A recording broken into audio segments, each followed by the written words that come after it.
How It Went Down by Kekla Magoon. The Incident. The known facts surrounding the shooting death of 16-year-old Tariq Johnson are few. On the evening of June 2nd, at approximately 5:30 p.m., Johnson sustained two 9mm gunshot wounds to the torso. Police officers arrived at 5:37 p.m. Johnson was pronounced dead at 6:02 p.m. by EMTs at the scene.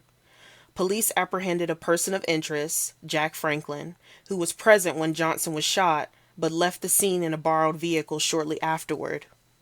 Franklin was pulled over nearly 4 miles away from the site of the shooting at 5:56 p.m. A 9mm handgun, recently fired, was found in the back seat. Day 1, Chapter 1, Pulse, Jennica. Red, black, white. That's all I remember. It was a blur, like a dream sequence in the sort of movie that comes with subtitles. Red. Blood, spreading like spilled ink. Black. His hair and skin, and the tar beneath him. He was kind of sprawled out, and it seemed almost right for him to be down there, like he blended in. White. I couldn't make sense of it at first. It wasn't clean white like snow, more of a wispy, dirty white, like clouds on an average winter day. I found out later he had a carton of milk in his hand. It got a bullet right through it, started leaking like a drain and puddling up on the pavement. The spilled milk seemed wronger than the blood, somehow. I keep thinking that. Brian Trellis. I'm not sure I had time to blink. It was over in a minute. My brain coiled around the knowledge. The boy in the hoodie has been shot. The loud sound echoed in my ears, as did his final whimper.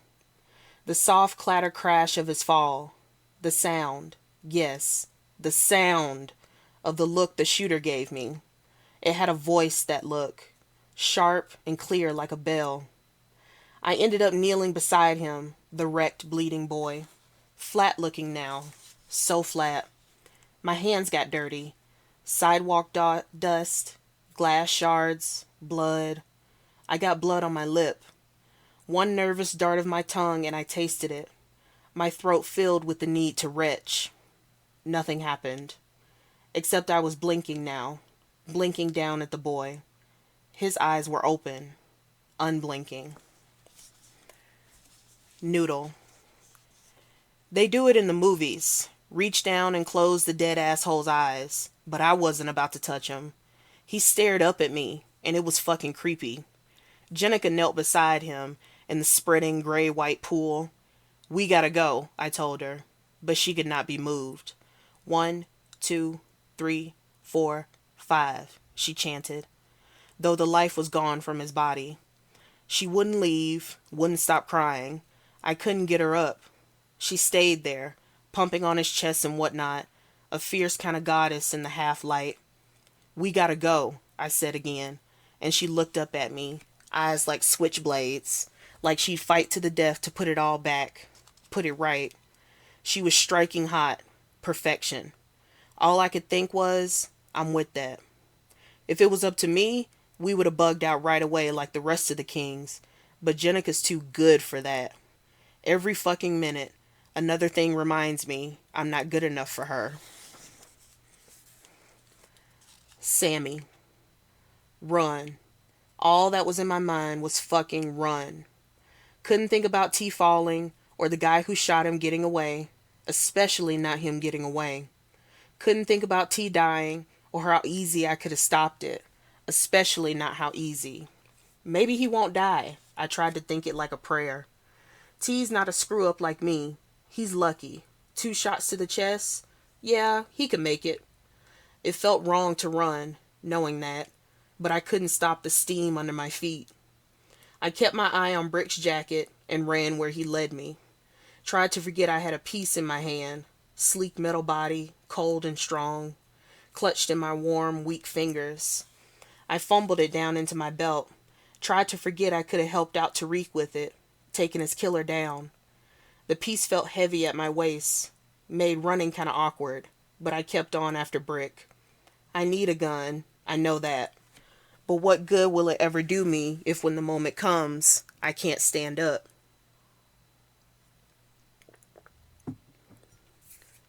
Tina. Siren song. Out the open window. Siren song. Wee-oo, wee-oo. Siren song. And I squeeze my eyes shut. Siren song. Fingers in my ears. Siren song. Make it stop. Make it stop now. Sirens mean bad news. Chapter 2. What They Saw. 911 Emergency Response Call Log. June 2nd, 5:32 p.m. to 5:36 p.m. 911, what's your emergency? I need the police. A boy's been shot. What's your location, sir? Shot. Some guy just shot the kid in the back. White guy. He pulled over his car and just, like... Sir, I'm notifying the police and EMTs. I need an address. Where are you calling from? I'm on Peach Street. They're right outside. 219 South Peach. He's been shot. He's on the ground. Loud bursting sound over static. Oh God, he shot him again. Sir? Indecipherable muttering. Sir, can you repeat that? Are you in danger? Please move to a safe location. He's driving away. He's driving away. He's back in his car. Sir, the police are on the way. I can see the license. I'm gonna try to... Sound of door chimes. Sir, please step back inside. Is the shooter still on the scene? Oh God. Sir? There's blood everywhere. CPR! We need CPR! Is the shooter still on the scene? Sir, please go back inside. The police are on the way. It's a dark blue car. Small. KL7... I can't see. He's just going. Which direction is he going? Straight down Peach. No, he just turned right on Wilson. Or maybe Van Buren. It's a ways down. I could get my car. No, sir. Please stay on the scene. That's the guy. That's the guy. Blue car. Just turned. That's the shooter. Sir? Has the shooter returned to the scene? Go get him! Go get him! Sir, who are you talking to? He can't just shoot and run like that. Do not attempt to pursue the suspect. I've relayed the information to the police. They will take care of it. How many people have been shot? One. Just one. Oh God, it's Tariq. Tariq? Oh God, his mama. Push harder, girl. You gotta blow into his mouth. Sirens in the background. Sir, the police and ambulance will be arriving very shortly. They're coming. They're coming. I've gotta go. Sir, please stay on the line. I've gotta go. Dial tone. Brian Trellis. I was coming out of the hardware store when I heard a guy down the street shouting, "Stop! Thief!" I look, and this is what I see. Farther down the sidewalk, a shop clerk with an apron on comes running out of the convenience store, waving his arms in the air. Come back here. Streaking past me, just right there in front of me, goes a dark face in a black hoodie. The hood's fallen back somewhat, like he can't hold it in place while he's hurrying. He's trotting down the street pretty quick, his shoulders all hunched around his haul. I can see it on his face. He thinks he's home free. He slides past me. Not so fast, sucker.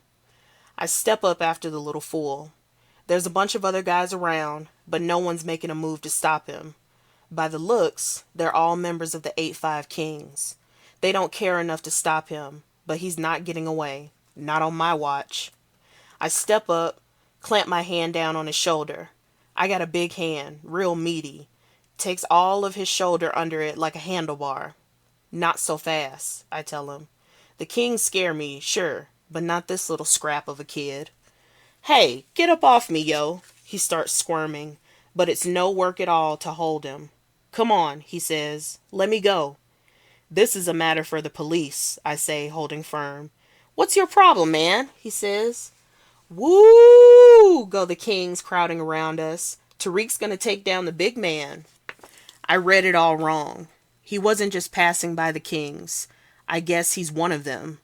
They're calling out to him, egging him on. Maybe it's some kind of initiation. Hoodie boy struggles. From under his arm, something small, roundish, and firm pushes out at me. "He's got a gun," I hear someone say. "Shit, back up!" I can hold my own in a fist fight, but I'm not about to get shot to save some quarter store $50 in loot, or whatever this thug pilfered. I let him go. "Don't shoot." I back away. "I didn't mean nothing by it." Kid spins around, face all stormy. His arms are full. My heart's pounding. My eyes drop to the gun in his hand. He's facing me now. I'm bracing myself, thinking, why'd I have to try and get tough? Thinking, I'm about to die. But it's not right. I'm looking at his hand, looking for that deadly glint of metal. But there isn't anything. And then out of nowhere, the kid is falling. He buckles like a hinge and drops. I hear a loud noise and the sound of glass breaking. Something liquid splashes over my feet. I jump back, but the kid is just down. "Oh shit," someone shouts. "Was that for real?" "Tariq," someone says. "We gotta get the fuck out." Someone else. 3 different voices. I hear another sound, unfamiliar and close. A popping, kind of pinging, very loud. By the time I turn, what I see is a white man hustling away. I see people running, ducking. I hear the jingle of bells on a door. "What happened?" I say out loud to the air. "What just happened?" Jennica. We were a little high, me and Noodle both. I regret that now, but I can't undo it. We were across the street. I didn't see the first shot because we were cozying up on the stoop like normal, but I saw the second one. Tariq was already on the ground. The guy was standing over him, put a bullet in him, right there on the sidewalk. Then he jumped in his car and drove off. Noodle said I was like some kind of hero. The guy drove off and people were screaming, but Noodle said I just walked right across the street to where Tariq was lying. I don't remember doing that. I do remember I got blood on my hands from the CPR. I got it on my clothes too, on everything. I remember being on my knees in this terrible pool and pushing up and down on his chest with my arms locked, like I learned. We took this class in school last year about how to save a person's life. I guess I should have signed up for it again this year. I didn't know enough. I couldn't save him. My eyes got all blurry and his mouth was all bloody and I couldn't bring myself to breathe into it. Maybe that was wrong, but I also remember worrying I might blow blood down his throat. Can that happen? I wanted to ask the ambulance man who took over after me, but I couldn't manage the words. I still haven't tried to find out. I'm not sure I really want to know. Noodle. Leave it to Tariq to mess up my afternoon. We were sitting on the stoop, Jennica whispering all sexy in my ear. We were waiting for Brick, but I was about ready to bail on meeting up with the guys and find a quiet place, just the 2 of us. I heard Tariq's loud voice chirping from all the way across the street. Loudmouth little punk. I quit kissing on my girl and looked over there. Tariq was talking to Brick, who must have come up right about the same time. A couple of other guys along with him. Jennica leaned into my neck, all high and turned on, and I was pissed then, because I should have been enjoying it.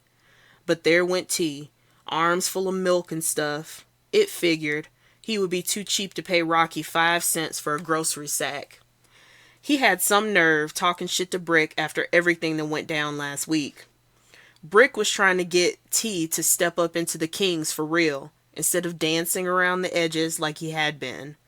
I never could figure out why he wanted that chicken shit dabbler as his lieutenant. Neither of them seemed to understand what they were saying when they talked about being number 1 and number 2, that it would make me number 3. Plus, Tariq is almost 5 years younger than me. What? I'm supposed to take a back seat to some punk kid who didn't even really want in? No way should T step up to outrank me, but Brick was determined about it. I still don't get why. Across the street, Tariq had to go and drag the big, light guy into it. Guy looked like a refrigerator, but T was talking smack as usual. Now things were looking up, I thought. I'd seen Tariq in a fist fight. He didn't have the skills to go up against a guy that size. Fool. I don't know what Brick saw in that pile of mess. The kings crowded in closer to watch the fight. I craned my neck up, trying to see past their shoulders. If Tariq was about to get his ass beat, I was sure as shit gonna be watching. But my view was blocked, partly by the guys and mostly by the car that stopped in the middle of the street. White dude jumped out, hauled ass up onto the curb. Someone, Sammy, I think, shouted, "He has a gun!" I leaped up, startling Jennica. The kings backed out in a loose circle around Tariq and the big man. The big man threw his hands up.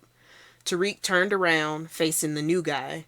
His voice, typically loud, annoying. "Mind your business, cracker." All his shit falls out of his hands, one arm stretched out in front. Then the shots. 1, 2.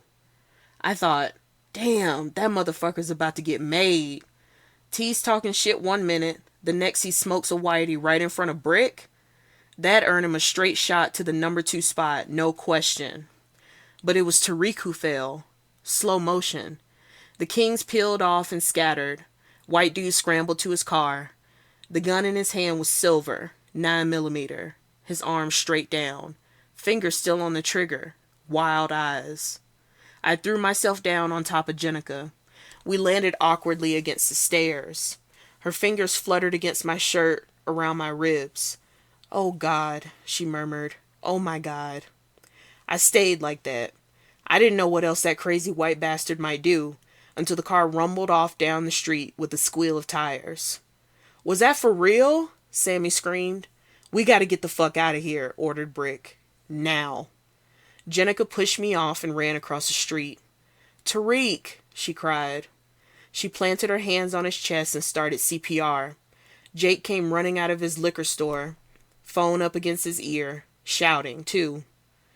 Halfway down the block, another white guy stood frozen, watching. Jake's voice and Jenica's crying. Those were the only sounds on the block. The other kings had disappeared. Everyone else had gone inside. The rumble of the car faded, became part of the distant background hum. I followed Jennica across the street. Couldn't see no choice about it. That's my girl.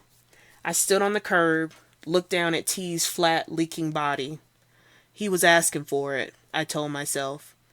If that guy didn't pop him, someone else was gonna. That's for damn sure. Kid couldn't keep his mouth shut for a hot second, unless he was stuffing a snack in his face. Brick must have been tripping. No way was T ever gonna be good enough to replace me. I looked upon his slack cheeks, open eyes, and all I felt was relieved. Good riddance, Tariq Johnson. I was there. I saw the whole thing. Fucker had it coming. Brick. You can't fault a brother for getting heated. Tariq be talking shit to me, like usual, coming down the street. That little punk. I taught him everything he knows, and then he up and flaked out on me, talking about college and turning his back on his homies. I shepherded that son from the time he was little. I saw he had this energy, this flow. He could have run this street with me if he put his mind to it. But no. So, yeah. When he come down the street, talking shit, hell yeah, I started hassling him back. He was saying shit about my moms. I don't let nobody say shit about my moms. So I started talking about his moms. I see the carton of milk in his hand, and I say something about how he shouldn't have to go to the store so often because he got a cow at home. That's when he starts kicking at me. I dodge him easy and start laughing. Sure, he's going to blow a whole gasket and start losing all the shit he just bought all over the sidewalk so he can come and get me. I was howling. Tariq be dancing all over, trying to kick me. He goes, "I'm going to come back. I'm going to come back in 5 minutes and I'm going to lay you out." I just go, "Woo!" All the guys howl behind me like backup singers. Some big-ass punk, a pale-looking brother, steps out of a store and grabs Tariq out of nowhere. We all thought he must have some real bad bone to pick. Thought Tariq's ass was about to get whooped into tomorrow. So we crowded around to watch. We were still howling. Tariq and he start tussling. "Shit, he's got a gun," Sammy says. He's looking over my shoulder toward the street. I don't know when Tariq pulled the gun. Next thing I know, big guy's backing off of him, all freaked out. Don't shoot. Tariq still got all the shit in his arms, and he's holding out a gun at the light-skinned punk. Blackest motherfucking gun I ever saw. Back the fuck off. I'll put a hole in you, cracker, he says. For a second there, I got real proud of Tariq. I thought, fuck college. My boy's coming home to the street. For a second there, I got real proud. Tom Arlen. I had agreed to loan Jack Franklin my car for a few days while his was in the shop. He came down to pick it up around 4 in the afternoon. We got to talking. The weather was good out there on my back porch, so we cracked a few beers and got to drinking. Couple of carefree guys living the good life. That's what I was thinking. So I walked Jack outside, showed him the car and all, handed over the keys. We shook hands. He said, "Thanks, you're a lifesaver." I said, "No problem, just bring her back to me in one piece." I watched him pull out of the parallel spot all right. I wasn't too worried about the car. I was just ragging on him for old time's sake. Jack and I go way back. I walked to the corner waving after him. He didn't get far. Middle of the next block, he pulled over. I walked that way to catch up, thinking maybe there was a problem with the car. Then I realized it wasn't the car.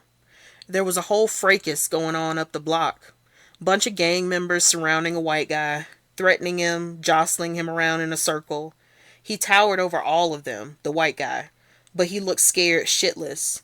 The gang kids called out names at him, taunting, chains dangled at their waists, knife sheaths poked out of their baggy pockets.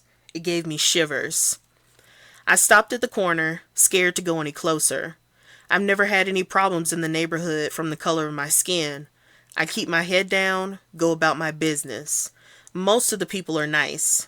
I steer clear of the gang kids, but so does everyone else. I didn't like what I was seeing, though.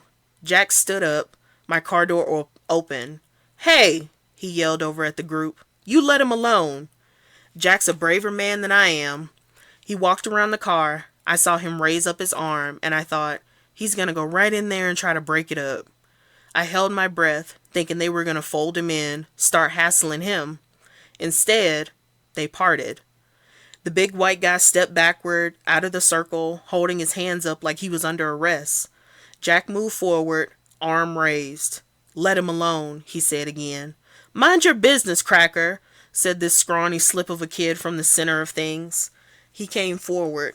His arm was raised too. The gun in his hand. "Gun!" "Jack!" I called. "Look out!" I didn't know if he could hear me, but I was scared to go any closer. Pop, pop. The kid staggered forward, fell. The other gang boys scattered. Jack spun in a slow circle. His arm was still raised. He had a gun too. The big white guy turned toward Jack, looking grateful. I shook my head. Jack Franklin, keeping the peace. We were just talking about it on my porch. About how everything on the streets is going to shit because good citizens are too afraid to stand up.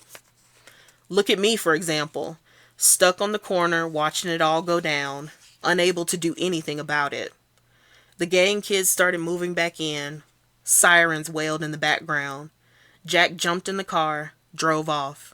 That's my car, I thought. That's my car. Jack's a braver man than I am, but he drove away in my car.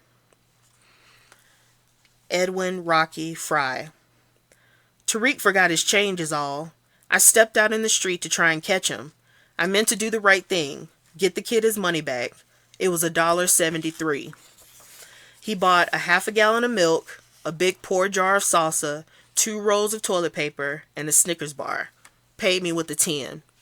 I stepped out on the street with the money in my hand, tried to wave at him, called out for him to come back. "Tariq!" One of his friends heard me and turned, so I yelled to him, "Hey, stop T, would you?" I didn't see who started the fighting. They were all gathered around, like they do sometimes, whooping and hollering. I lost sight of Tariq in the middle of it. I went back inside, because I don't want any trouble. I don't want to see anything. I don't want to have to answer questions later. I put Tariq's change in an envelope, wrote his name on it. I knew he'd be back in about 5 minutes. His mother would know exactly how much change she was supposed to get. and she'd send him down after it. I'd keep it for her. I try to be a good neighbor like that. I don't want any trouble. I heard the shots. I heard the screaming and the shouting and the sound of the car squealing away from the curb. I didn't know it was Tariq. Not till later. Even if I had known, I would not have gone out there. I don't want any trouble. His mother never came down for the change. Not surprising, really. It was $1.73. One round dollar, 2 quarters, 2 dimes, and 3 pennies. I still got those coins. Sammy. Tariq was my friend. I ain't gonna tell nobody what I seen. I try to figure out how T would want it to be known, but it ain't that easy. Brick and them got all puffed up and proud, thinking T was armed and ready to waste Jack Franklin. T would have liked him thinking that. Except, it's not just them who seen it, and no one else was supposed to know how T was coming up in the Kings. T ain't want his mama to find out, or his sister, or even Tyrell. That was his deal with Brick for the time being. They was fighting about it just the other day. How you gonna be a king and not sport the colors? What kind of half-ass joint is that? I agree with Brick on that point. But T was all set on the way he wanted to do it. So he would have been stupid to have a gun on him just walking to the grocery store. Real stupid. T wasn't stupid. That much I'll tell anybody. We was walking down the sidewalk, heading to meet Noodle, when T come up the other way. He started trading words with Brick, real vicious, but that was to be expected. It was all gonna blow over fine in a minute, until the light dude ran up on us. T dropped his shit to fight the guy. Dropped everything, except the candy. I knew it was for Tina. Always with them Snickers, that girl. Anytime she could get her hands on one. I looked away, because I didn't want to see T get his ass beat. I looked out over the street, and saw Jack Franklin come running. Had his arm outstretched. "Shit," I blurted. "He's got a gun." The pale brother let go of Tariq and threw up his hands. Jack Franklin kept on coming. Tariq turned around. He put his arms out in front of him. "Back off, cracker," he shouted. "Mind your own damn business." Jack Franklin shot him in the chest. One shot. Boom. And Tariq folded. His arms flew upward as his body went down, like a creepy winged thing. When I close my eyes, it's all I see. Boom. The second shot was just a sound. I must have closed my eyes then, too. Everyone better stop asking me if T had a gun in his hand. They better stop wondering if he did, what could have happened to it. All the cops found at the scene, by his body, was that goddamn bar of Snickers. Franklin only thought he saw a gun.